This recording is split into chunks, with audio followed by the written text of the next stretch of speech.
One of the primary reasons for using a computer is the use of applications that generate data, and this data must be placed in storage somewhere. Centralized storage can be used to provide file storage, data storage, and configuration storage for network-connected devices on a server.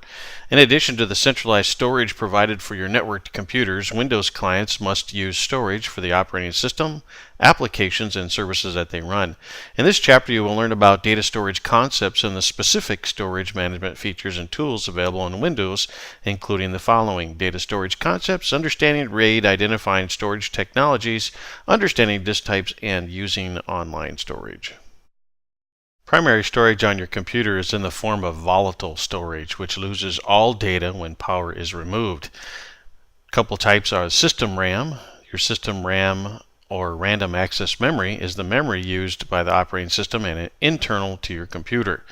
Video RAM is the memory used for video processing.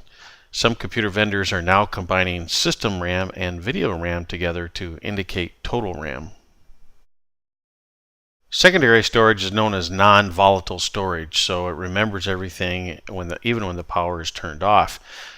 The types of devices we use are hard drives, flash drives, and NVRAM. So hard drives are internal external disks that store a large amount of information, and several different speeds and form factors are available.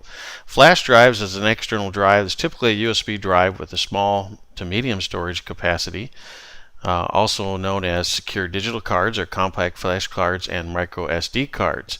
NVRAM or non-volatile RAM is the internal storage chips used for your system BIOS. This type of storage is also used in other computer devices like switches and routers.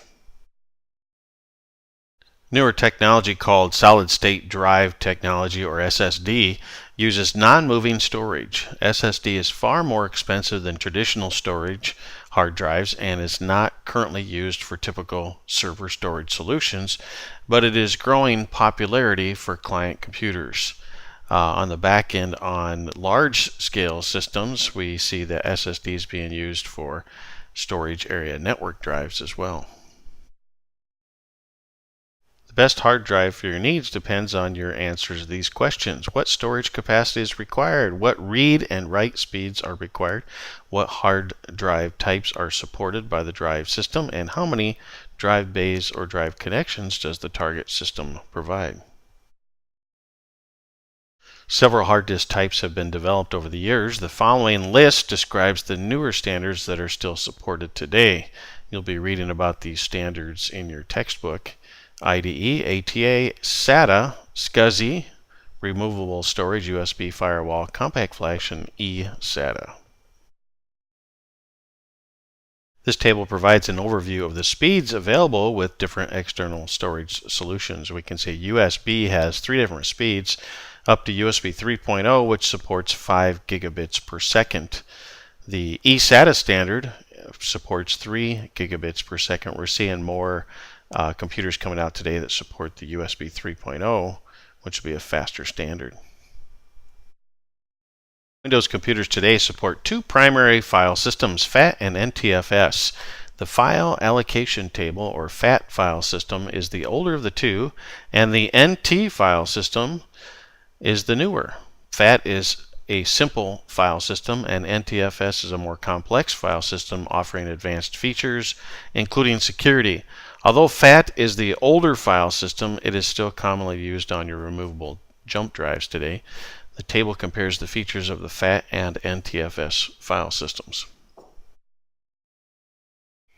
Networked storage systems come in 2 basic implementations: a network attached storage, or NAS, and a storage area network, or a SAN. In spite of their similar names, these 2 technologies are very different, and you must understand them so you can choose the right technology for a given scenario.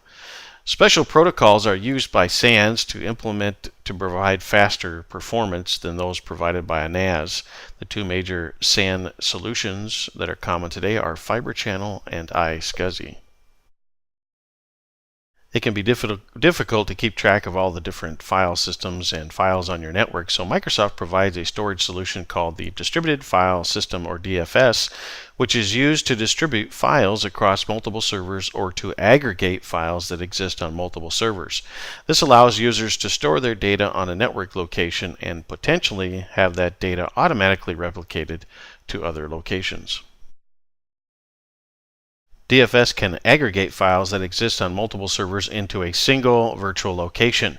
For example, notice that the figure shows multiple file shares on multiple physical servers. After DFS replication, all of these shares appear as subfolders in the DFS root share on server 1. This DFS provided aggregation makes file access simpler for the network users. Redundant Array of Independent Disk, or RAID, is an internal or external storage technology that uses an array of hard disk and may be hardware or software based. This figure shows the various RAID levels in a graphical representation. RAID 0 is depicted as 3 physical drives acting as one logical drive. Under the hood, data is striped or written evenly across the 3 drives. There's no fault tolerance provided by RAID 0 alone, and RAID 0 is used to improve read and write performance, and it is typically referred to as a striped set. At RAID level 1, data is mirrored across 2 physical drives. RAID 1 provides fault tolerance by writing all data twice. RAID 5 attempts to balance RAID 0 and RAID 1. RAID 5 arrays stripe data across the drives in the array. However, unlike RAID 0, RAID 5 arrays also provide fault tolerance. They do this through the generation of something called a parity bit. When selecting between a hardware-based RAID or a software-based RAID, keep in mind that a hardware-based solution is always going to be faster, provide better performance. But you have to buy an expensive RAID card to set it up, typically. Software RAID is built into your operating system and can cause problems with performance, and it's not typically used in a production environment. Windows operating systems support either the basic or the dynamic disk type. Depending upon the features you require, you can choose how to configure your disk within the disk management utility. Basic disk support creating and deleting primary or extended partitions, creating and deleting logical drives, formatting partitions, and making partitions as active. The following tasks can only be performed on a dynamic disk: create RAID volumes, create span volumes, repair RAID 1 and RAID 5 arrays, break a mirror array, and reactivate missing or offline disk in arrays. Microsoft introduced support for a new partition table type in Windows XP and later versions. This is called the Globally Unique Identifier, or GUID partition table, also known as GPT.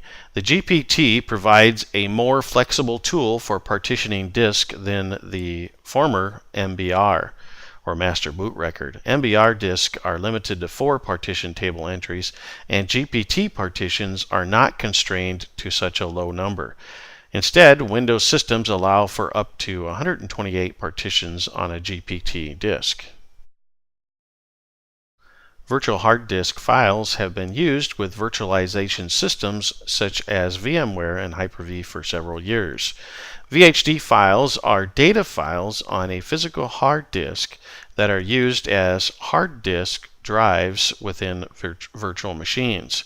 Here we can see the dialog box to create and attach a virtual hard disk and its options. You can also attach a VHD to Windows 7 and it will see it as a regular hard drive, even though it's just a virtual file. The final storage type that must be considered is online storage. Storing data online or in the cloud allows you to dismiss concerns over the exact physical storage methods and focus only on the amount of storage needed.